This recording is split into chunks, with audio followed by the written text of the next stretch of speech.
Today, I'm going to finish up explaining to you why a lot of the myths we have about the past and about the superiority of our own economic arrangements are really just that. They're myths. And so we've gone through a number of things that economists think of as constituting the good society, right? And one is this combination of low taxes and low social spending.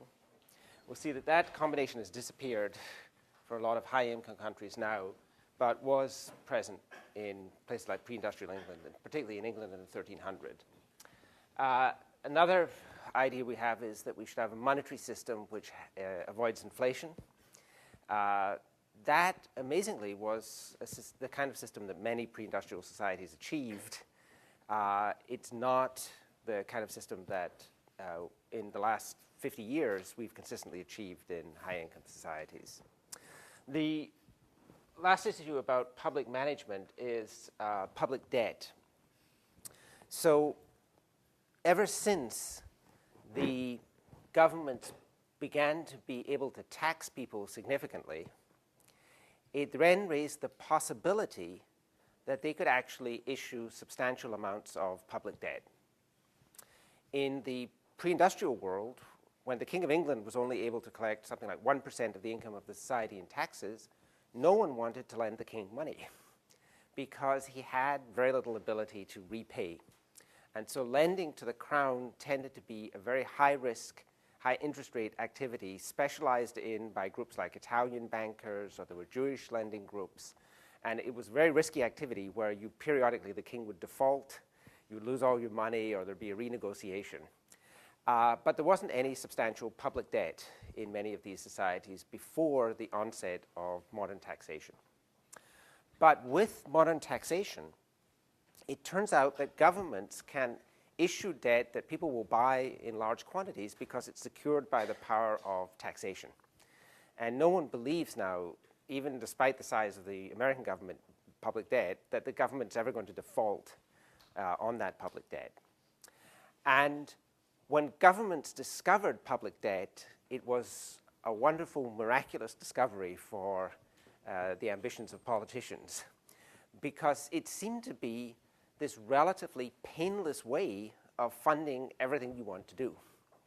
And so in Britain, the huge economic change was actually in, the huge economic change was actually the Glorious Revolution of 1688 to 89. In the Glorious Revolution, now you had the unification of all power in Parliament. And with that unification, Parliament then was able to levy much more significant taxes and also consequently start issuing much greater amounts of public debt. And initially, that debt was actually paying returns of something like 10 or 12%, well above the private interest rate. But quickly, people discovered that this stuff was tradable, it was stable, and consequently, the government found it could issue larger and larger quantities of this debt without actually driving up the interest rate that was being charged. Yeah, guys, if you could investigate what is that? Thank you very much. As a result of this, by the 1820s, the English Parliament had outstanding a stock of debt which was almost 2.5 times national income. The capital stock of England in that period would not be any more than 4 times national income. And so the government debt came to constitute a very large element of people's investments in the society and a very large part of people's portfolios. And since then, government debt has wavered in different societies, but now in the typical OECD society, high-income society, it's typically 50 to 60% of GNP. Officially in the United States, government debt is 40% of GNP at present. But there's another problem, which is that now the official debt has no relationship to the real debt in modern societies, because we measure the debt just as the outstanding pieces of paper that the government has issued. but the government is actually contracted for all kinds of other obligations which are equivalent to having more public debt, but which don't show up on the balance books. And so, for example, Medicare, Medicaid, Social Security, these are all promises the government has made, promises that it doesn't have the ability to pay with the continuation of current tax rates. And so effectively, the government has this huge stock of obligations, and that's actually then a huge stock of obligations that's outstanding for every member of the society. Now, the question is, why do economists think that this is actually a terrible type of economic management? The reason is that what debt does is it just shifts the timing of taxation. Instead of paying for stuff now, what you say is, we'll pay for it later. Someone in the future will actually pay for whatever the war we're getting now, the health services we're getting now. It's just shifting the timing of tax burdens. If people were completely rational, farsighted, and also were completely interested in the interest of their children, then what they would do is, if the government buys something and uses debt, people should then invest an equivalent amount of money in a bank account in order to pay off the higher taxes that are coming in future, and to endow their children so that they'll be able to actually pay for these higher taxes that they're likely to face. And so government debt in that case wouldn't fool anyone, because all the government would be doing by issuing debt would be shifting the tax burden into future, but people anticipating that future tax burden would say, hey, I'd better save more for my old age because there's going to be more taxes in future in order to pay off these debts. In that case, as I say, government debt would be irrelevant to economies. It turns out, however, most people are completely non-farsighted, right? You're all economics majors, but I bet a bunch of you have not thought that much about the problem of government debt. Most of you have no idea what your outstanding obligation is at present in terms of the future liabilities of the government. And so most people pay absolutely no attention to this. And in that case, people will think of public debt as being equivalent to private capital in the economy. And when they invest and buy public debt, they'll think, oh, I'm just buying private capital here. And the argument is that public debt will then crowd out a lot of other private investment that would have occurred. And that the British government by the 1820s might have crowded out as half of the private capital stock in the economy by issuing all of this debt. And that consequently, since we see, and you hopefully saw in section, that one of the major sources of growth is capital accumulation, any society which accumulates large amounts of public debt will have a lower income than it would otherwise have, because it will have eliminated a chunk of the private capital stock. Okay? And that consequently, debt will actually slow down economic growth and distort the possibilities for output in any society. And that debt is the equivalent of, in things like World War II, large chunks of the capital stock across Europe were destroyed by aerial bombing. For economists, debt is the equivalent of large fleets of bombers flying over societies and simply eliminating a large chunk of the capital stock. Right? And that's why large numbers of economists in the US have inveighed against public debt, have called upon finally some kind of limitation to be put on this. It doesn't seem, by the way, in modern societies, debt fluctuates, but it seems impossible to actually eliminate this as a large element of economic management. And in the US at present, we're headed for another very substantial period of major government debt. I mean, the deficit of the government at present might be as high as a fifth of GDP, so we may add a fifth to the government debt just in this 1 year. And so a fifth of GDP to government debt in this 1 year. So that's a case again where that's a thing that pre-industrial world had. It's a thing that we fail to have in the modern world. And so you actually see that in all of these terms, these were not bad societies economically. The next thing that we think about constituting the economic good life is that people have to have personal security and security of property. Were these things achieved in the pre-industrial world? Well, I already gave you some data on murder rates in pre-industrial England, and it turns out that in the Middle Ages, murder rates are relatively high in this society. It's something like 0.2 per 1,000 people per year. it's relatively high, but it's not in the range where we think it would actually have a huge impact on economic activity. And we can do that by saying, well, how does that compare with modern societies? It's about the same murder rate as the Bahamas now has, or Puerto Rico. It's less than the murder rate in modern Brazil. And so if you actually go, there's a zone of countries in South America which have relatively high personal violence rates. Medieval England is the equivalent to a large chunk of South America now. And these are societies that function reasonably well economically. They achieve economic growth. They're not mired in eternal stagnation. And so it just doesn't seem like the fact that personal security is not as good as it is in the modern world for these societies, it doesn't seem like that's going to be a major impediment to economic growth. And in a country like England, by 1550, they had achieved murder rates which are actually lower than for modern America. And so long before you had the Industrial Revolution, in some of these societies, you actually had high degrees of personal security. The other thing that economists would want is that property rights have to be secure in any society in order for people to invest in knowledge or capital. Medieval England had a lot of peculiarities, and a lot of these pre-industrial societies had peculiarities associated with their legal systems.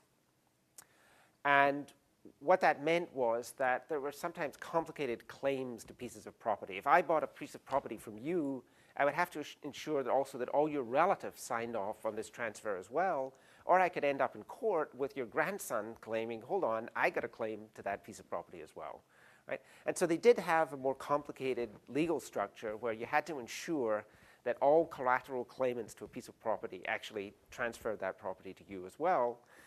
But the interesting thing is, if we look at a society like modern Britain and look at the nature of property rights are actually severely constricted within modern societies by issues like planning controls, government rules, government regulations, right? So if you go to a town like Davis, house values are very high in Davis. It's surrounded by empty and largely worthless farmland. No one can build on that farmland, and no one can use that property in any free way in terms of housing construction, because that's all constricted by public control of property rights. If you go down, for example, in London has some of the highest house prices of any city in the world. Farming in England is basically an activity to make the countryside attractive to tourists, right? It's a very minor source of income. Mainly the English countryside serves for people visiting bed and breakfast and tourism and stuff like that. London is surrounded by a zone of farmland that's maintained by government policy. The pressures on developing that land are so severe because the distortion is so great between its value as farmland and its value as housing land that they actually have to have government raids on secretly constructed houses that are built in this zone. So there have been cases where people have taken pigsties and converted them into housing secretly. And then it's been discovered by the authorities, and the only way they can maintain that is they actually send in bulldozers to demolish the property if it's constructed illegally. But what's happened here is that you've distorted property rights to such an extent by these controls. I mean, the controls are designed for this good purpose, the idea that you should stop urban sprawl, you should preserve the countryside. But it means that actually, in the modern world, people deal with an incredible raft of controls in terms of property rights. It's not clear that it's any better than the set of property rights controls that existed in the pre-industrial world and the uncertainties that the medieval legal system imposed on these rights, right? I already mentioned that up until about the 1270s in England, one of the ways to defend your rights to property was actually by judicial duels. And so that if someone came and said, that's my piece of property, you could respond by saying, I'll fight you for it. And that was actually one of the standard methods of actually resolving these legal disputes. But actually quite quickly, they realized that, well, this has limitations as a way of allocating property rights. And they quickly moved to other systems that effectively operated like modern property rights systems. And so again, in that respect, it actually seems that, if anything, property rights are clearer in the pre-industrial world than they are for a lot of modern societies. What else matters to people in terms of having a society with a lot of potential for economic growth? Another thing that we would like is the possibilities of high levels of social mobility.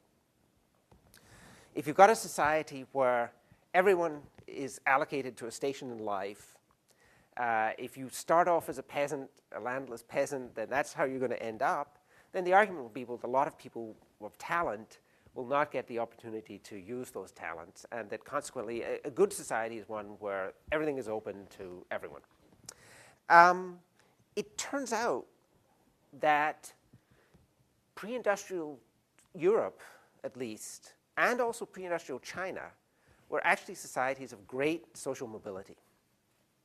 I showed you that already with the evidence on names, that people starting off in the middle classes in medieval Europe were ending up either at the top or the bottom of the society within 200 or 300 years.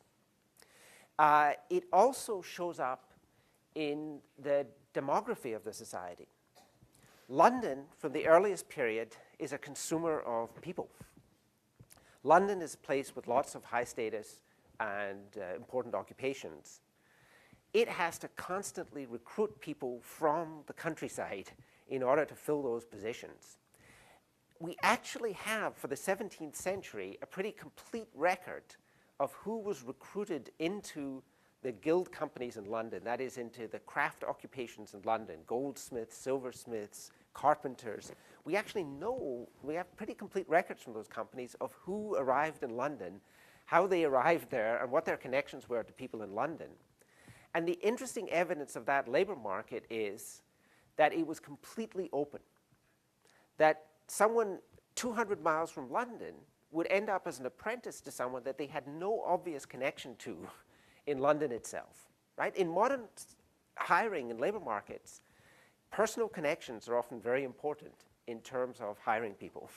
Amazingly, in the 17th century in England, personal connections seem largely unimportant in recruiting people into these jobs, and the people coming from there are often people of relatively low status who are getting their opportunity within the city.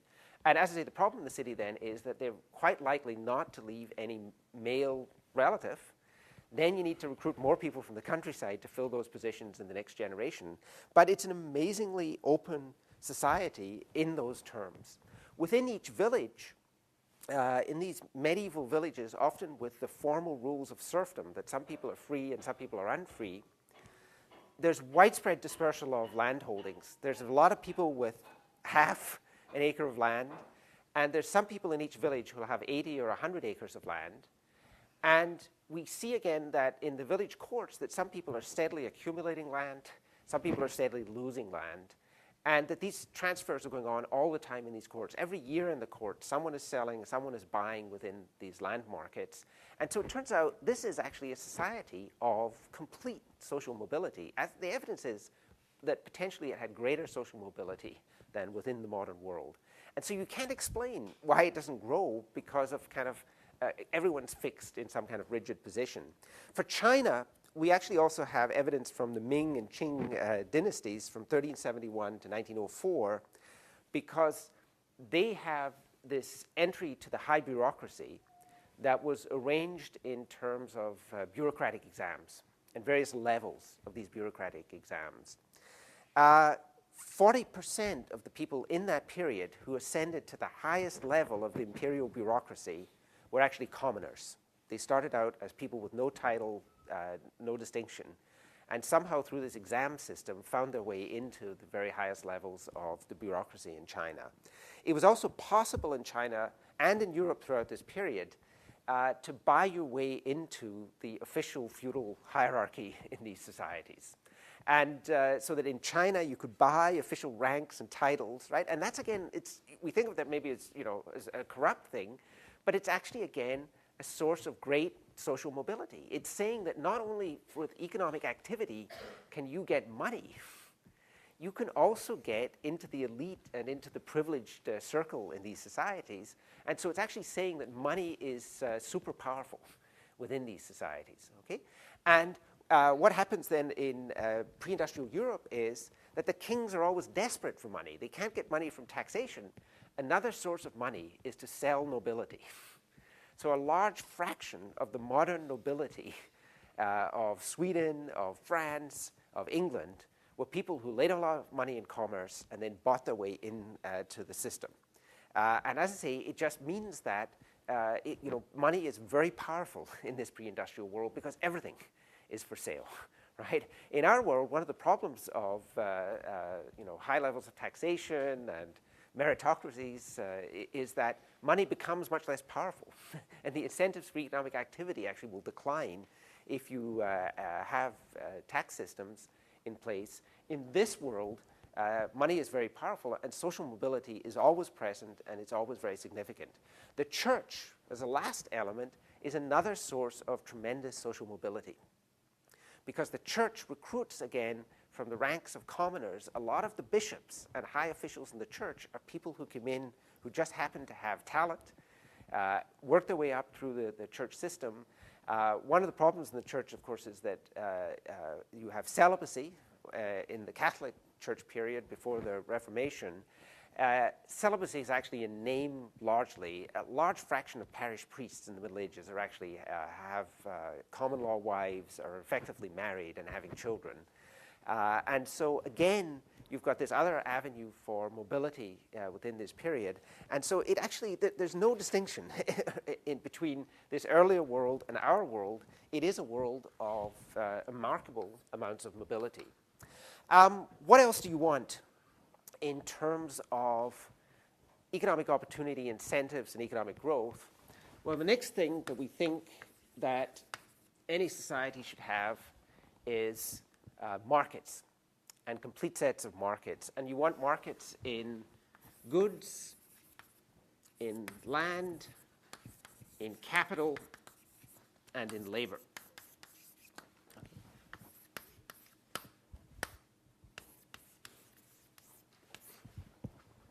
How well did markets function in the pre-industrial world? And let me just erase this other part.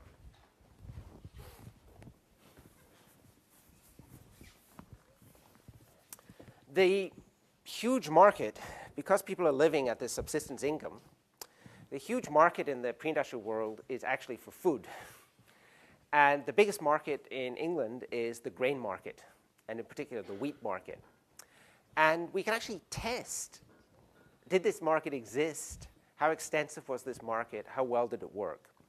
And the way we can actually test that is that for a group of villages, something like 100 villages, in England from about 1211 till 1450, we know two things.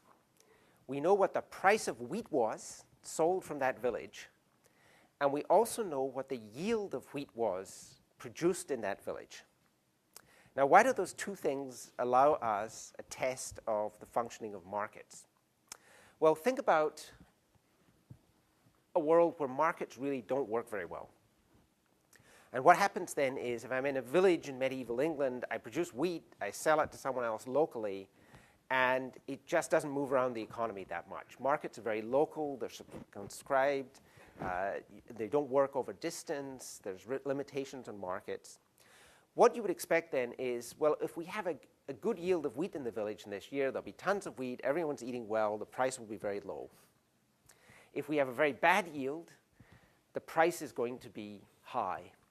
And that what's going to predict what the prices are locally are, well, what happens in that particular village. And the way to think about this is, imagine we had a group of islands, each of which are isolated from the others, and they're all producing wheat, and everything that's produced is consumed in one of those islands. Then what would be the predictor of what prices are here would be, well, how much did we harvest in these villages, in these islands?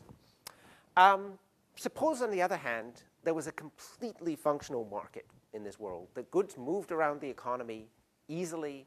There are very few barriers to movement. In that case, if I want to know the price of wheat in any village in England, inquiring about the local yield would tell me nothing. It's going to depend on what's the national yield, and more particularly, the local price will be completely predicted by what's the national price of wheat, right? That's all the information about yields and about supply and demand will be incorporated in that national price. And once I know that, I'll have the best predictor of the local price. And knowing what the local yield is will not be of any information. And the equivalent now would be, if I want to know the price of tomatoes in Davis, I could go out to the fields outside Davis and say, to ask the farmer, what's the yield this year, right? But alternatively, I could just look at what's the national price for tomato, or the California price for tomatoes. That's going to tell me all the information I need to know, right? Knowing what the local harvest was in tomatoes, it would be, in the absence of this other information, it would be useful. But once I know the price, I'll know everything, right? And so we can actually test how well did these markets work in England from 1211 up to 1450 by just looking at, if I want to predict the local price, so the price in place I, what's the better predictor? Is it the yield in place I, or is it the national price? So P bar is the national price of wheat. You've got the local yield. What is it that actually is going to predict what prices are? And the answer for these 100 villages is that in every one of them, it's the national price that is actually the overwhelming predictor of what the price of wheat will be. In a few of them, in something like 5%, there's some sign that you get a little bit of extra information by knowing as well what the local yield is. But it turns out that wheat prices in England in 1211 at the local level are determined in some kind of national market. That you've already got national markets in produce well back into the Middle Ages, and it's not an absence of things like goods markets. And the way this market, by the way, it shows up is London is a huge consumer of food. And so a lot of this wheat that's being produced is actually being shipped into London. The London market is organized enough that you can actually rent storage space in granaries to store wheat by the week. And so it's like rental centers now or something like that, or these storage places that people are actually storing wheat. There's a rental market. We can calculate the cost of storing wheat. The market is not perfect in terms of the year-to-year fluctuations of prices are higher than would be consistent with an absence of profits in the market. But it's there. It's pretty functional, and it's long distance, and it's pretty well organized. And so there's no absence of markets for goods in this early society. And we have markets now in the modern world that are also pretty free. What about land? Again, we can see in the village courts tremendous amounts of transactions in the local land market. There's no shortage of people's ability to accumulate land, get rid of land. These markets in the towns, houses are sold and traded between various people. All of these markets exist. Now, in somewhere like England in 2000, the land market is actually quite problematic because of, as I say, there are lots of restrictions on what people can do with land in modern societies that didn't exist in this earlier world. Capital. What about capital? One of the popular misconceptions is that usury laws actually largely restricted capital markets in the pre-industrial world. Very large numbers of pre-industrial societies had quite stringent theoretical restrictions on lending at interest. And in the Catholic tradition, it was based on a theological conception that money was sterile. Money didn't do anything. Consequently, it could not be a fair bargain if I give you $100 for a year and then expect to get more than $100 back. Because money was not productive, it shouldn't have produced anything, and so how could I actually charge more by lending money and in terms of getting it back? In the Islamic tradition, again, usury is banned, so it's a common feature of some pre-industrial societies that they have these significant restrictions, right?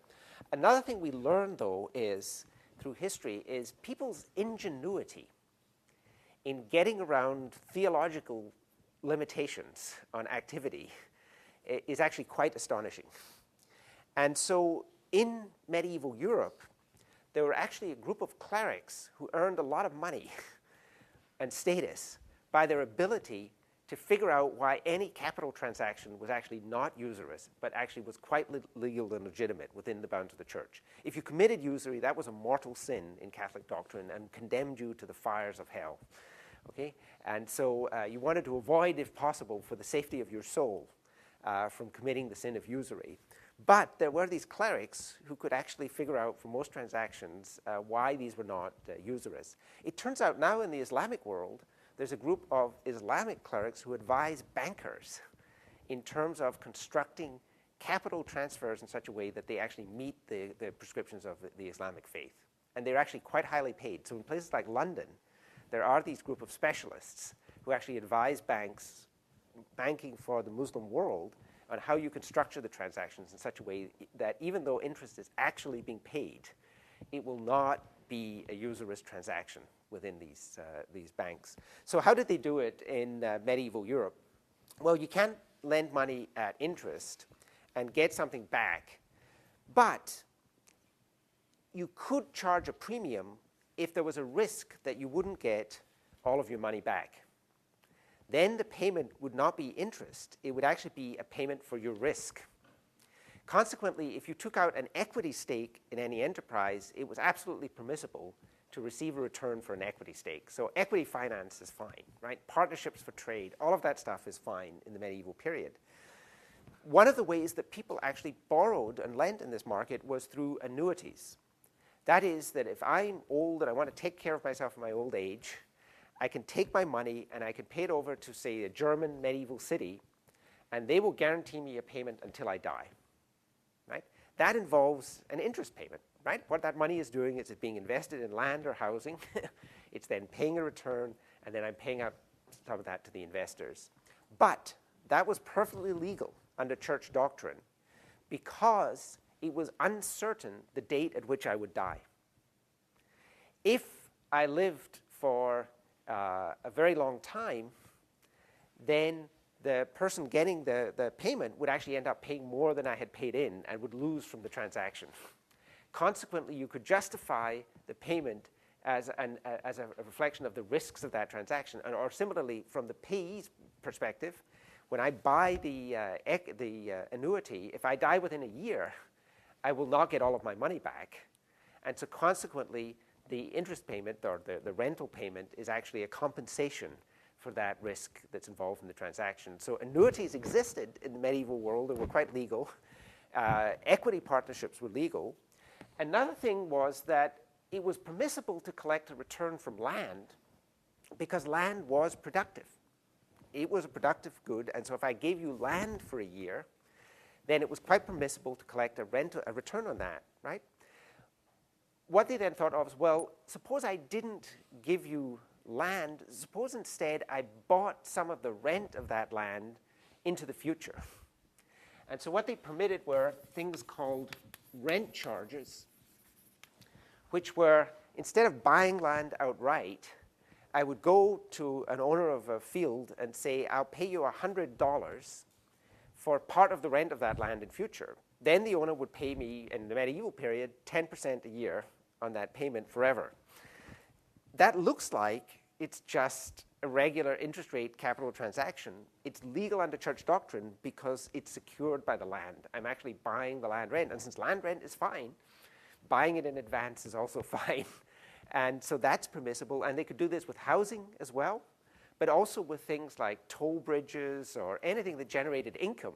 You could sell off part of that income advance. And so basically it said any kind of secured lending is perfectly legal. And in fact, the church was a major participant in those markets because the church in the medieval period, the Catholic Church, was getting huge donations from people to protect their eternal soul. So it was gradually accumulating more and more of the property of these societies, and consequently, it was a huge player in the capital market because of these investments it received and needed to invest them in something. And so the church actually bought up a lot of these rent charges from people. So that's also permissible. The next thing is that if you lend in one currency and get paid back in another currency, because these currencies fluctuated, it was again permissible to effectively have an interest payment because there was a risk that you wouldn't get all of your money back. right? And so the risk payment was a premium for that risk that you were undertaking. Even better, it turns out that you could lend in pounds and get paid back in livres, right? Now, there is a risk that's involved in that because of the exchange rate fluctuation, but at the same time, you could arrange a contract in livres that would pay you back in pounds, and you could enter into both of these contracts. And by doing that, you can eliminate the currency risk, right?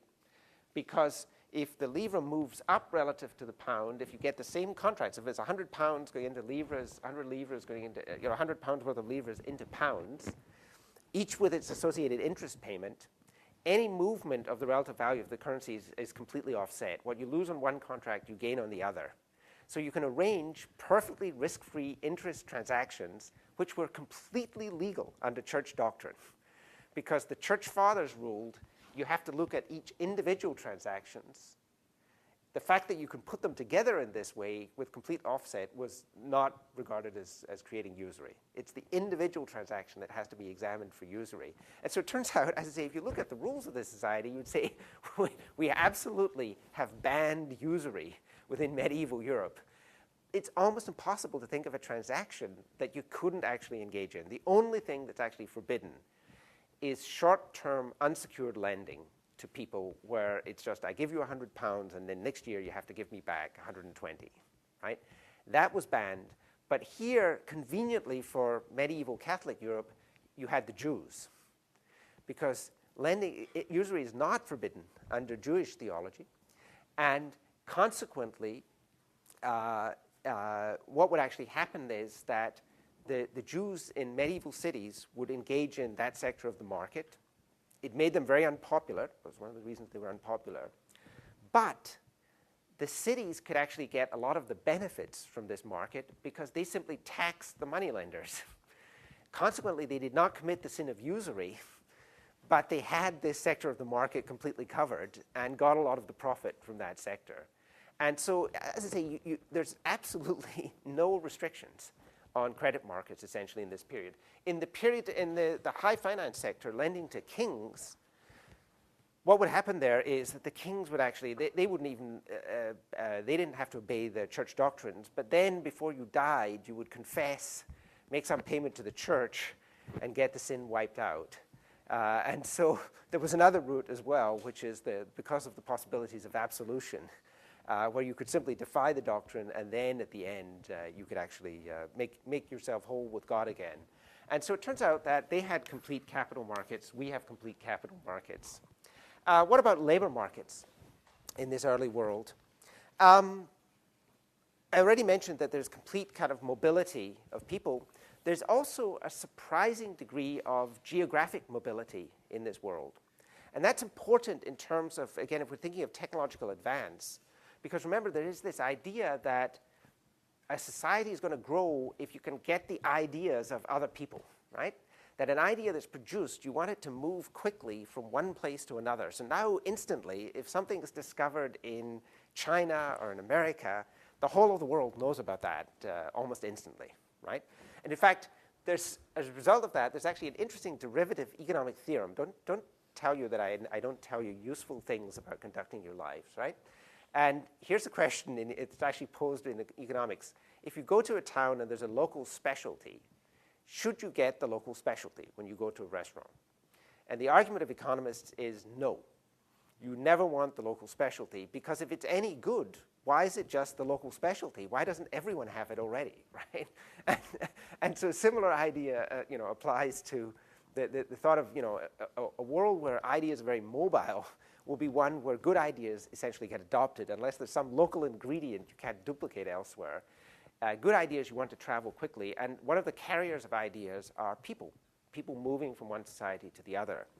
And how do we, but it turns out that there's actually, in this period where people have to walk typically to get from one place to the other, or else go in shipping that is quite dangerous given the conditions of ships in that period, it's amazing how mobile people are.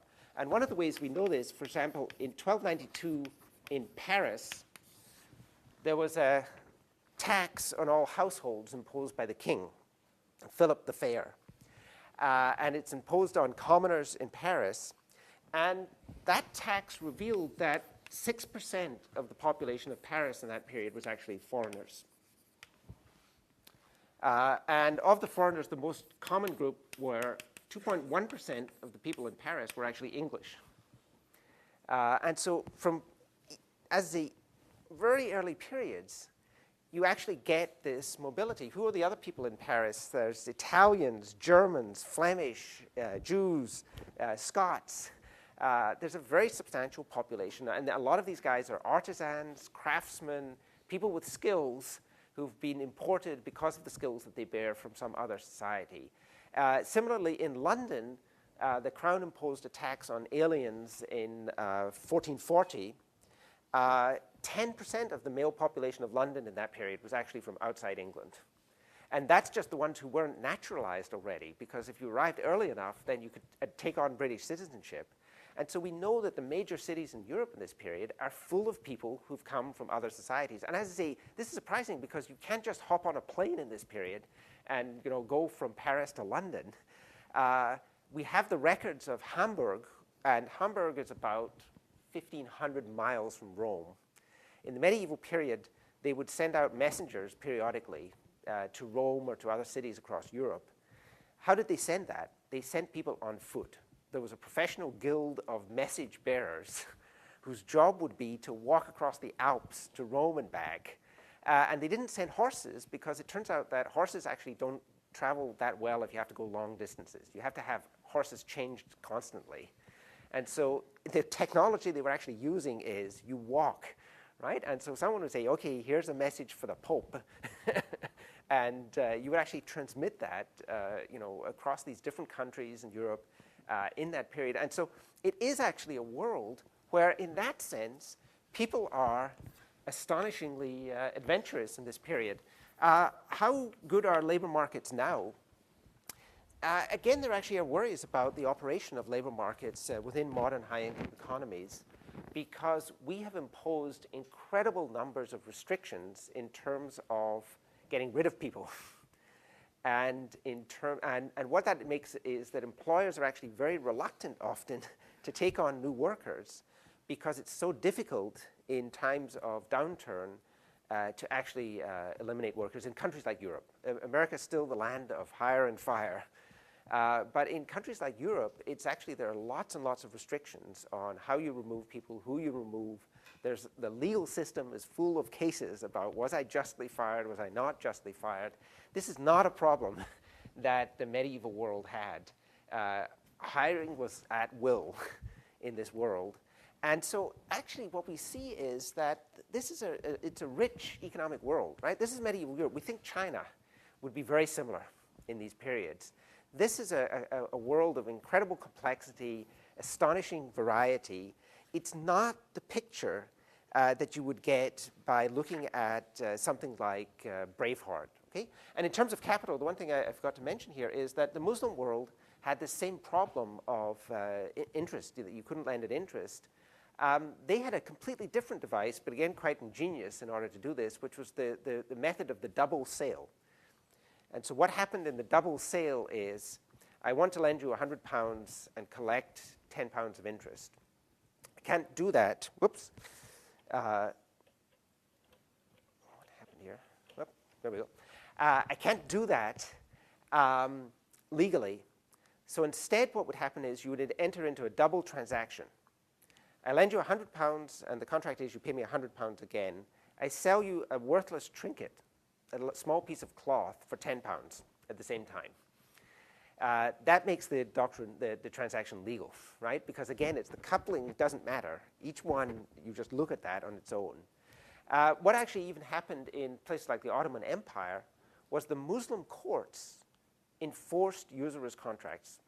After a while, they didn't even worry about that. They would actually enforce in the courts doctrines that were actually against the doctrines of Islam, contracts that were against the doctrines of Islam, and it didn't seem to trouble them, right?